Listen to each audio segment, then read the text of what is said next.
4월 5일 월요일 오순절 10분 말씀 묵상 가정 예배를 시작하겠습니다. 다 같이 주님 가르치신 기도합니다.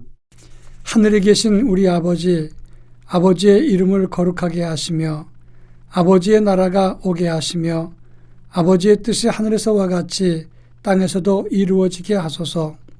오늘 우리에게 일용할 양식을 주시고 우리가 우리에게 잘못한 사람을 용서하여 준 것 같이 우리 죄를 용서하여 주시고 우리를 시험에 빠지지 않게 하시고 악에서 구하소서.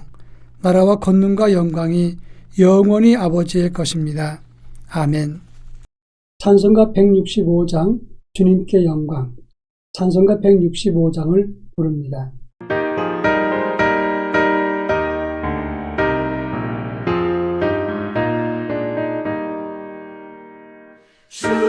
주님께 영광, 다시 사신 주, 사망 권세 모두 이기시었네. 흰 옷 입은 천사 돌을 옮겼고 누우셨던 곳은 비어 있었네. 주님께 영광, 다시 사신 주, 사망 권세 모두 이기시었네.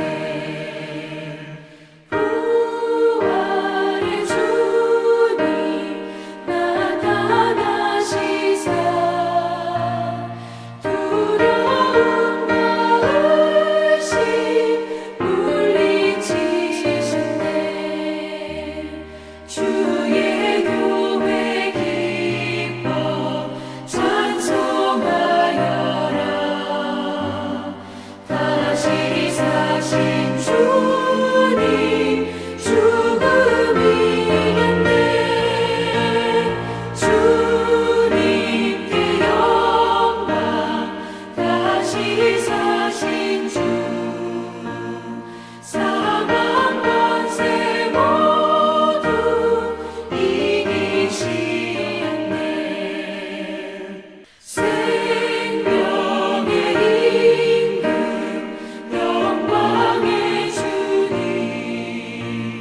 주님 없는 삶은 헛될 뿐이라. 주의 사랑으로 세상 이기고 요단 건너 본향 가게 하소서. 주님께 영광, 다시 사신 주, 사망 권세 모두 이기시었네.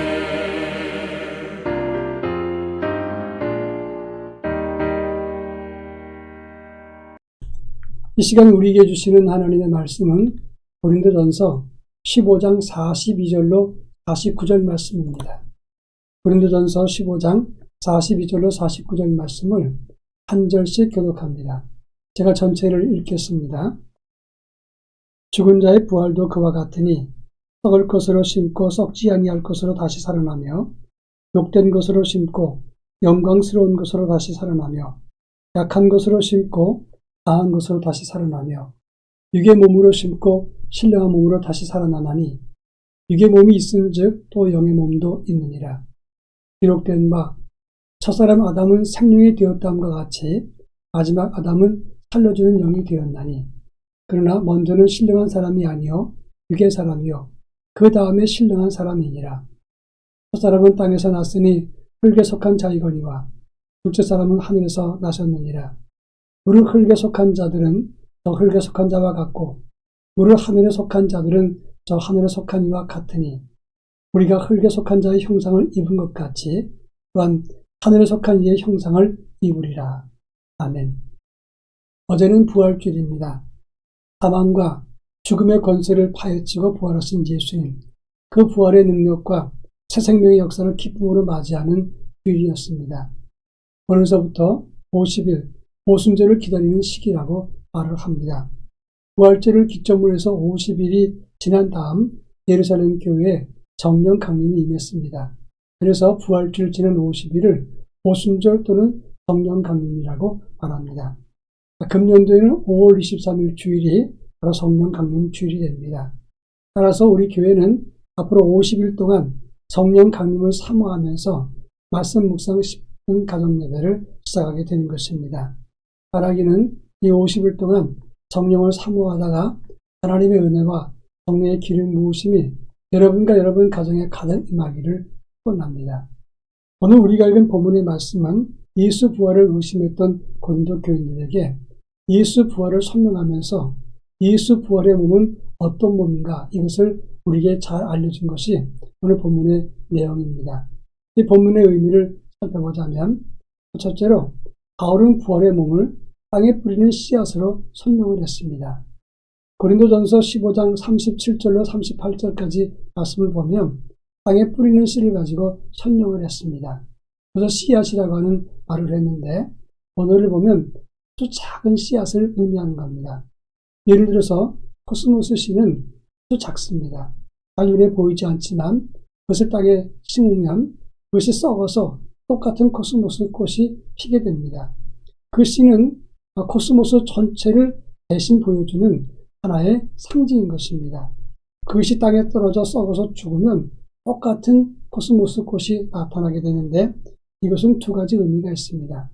첫째는 씨앗은 땅에 들어가 썩어야 된다는 것을 그리고 다시 태어나야 된다는 것을 말하는 것이고 또 한 가지는 지금 볼 때는 아무것도 아닌 것 같지만 그 씨앗 안에는 코스모스 전체의 실체가 담겨 있다는 것을 말하는 것입니다. 부활도 마찬가지입니다. 그런 성경에 보면 육체가 다 같은 육체가 아니라고 했습니다.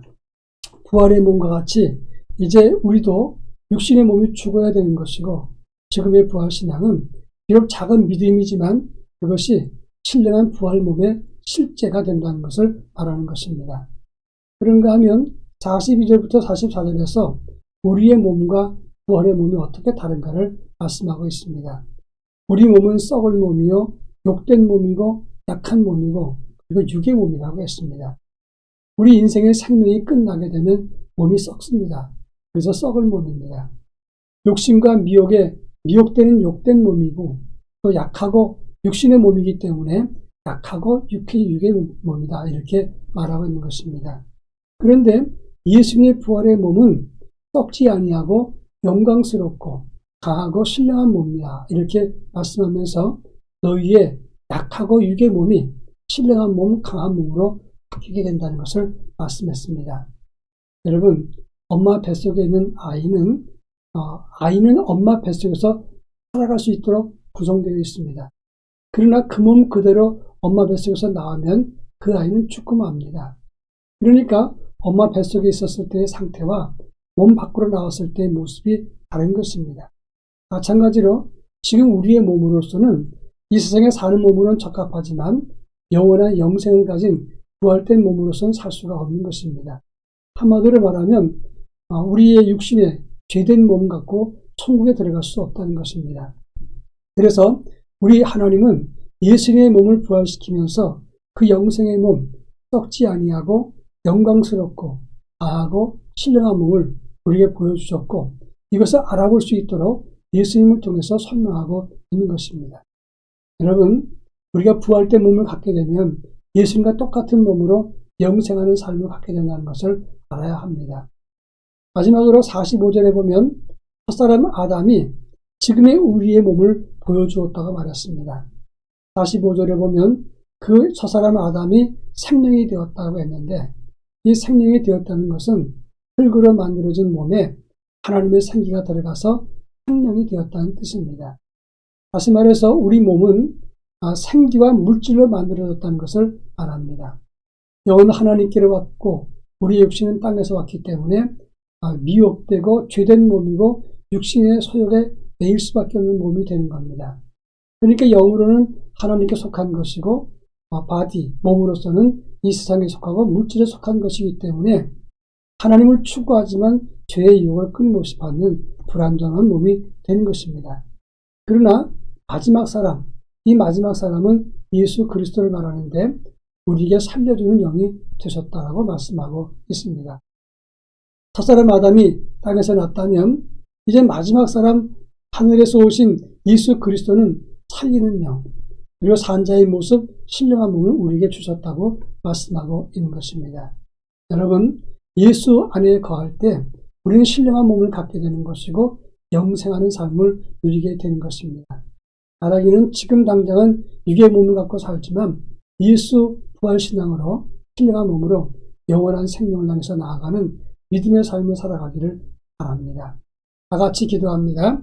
썩을 육신을 위한 삶을 벗어버리고 신령한 몸으로 신령한 것을 추구하는 삶을 갖게 하옵소서. 기도합니다.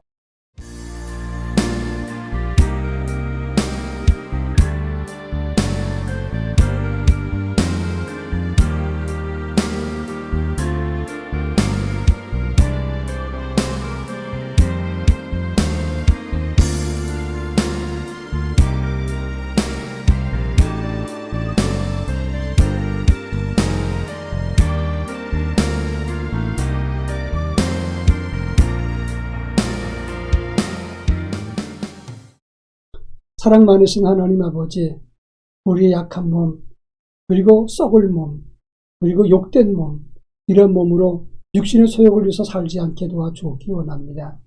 이제는 육신의 몸이 아니라 예수 부활의 몸으로 영생을 바라보고 또 신령한 몸으로 하나님 나라를 위해서 살아갈 수 있도록 저희들에게 부활신앙과 영생을 허락해 주옵소서. 예수님의 이름으로 기도합니다.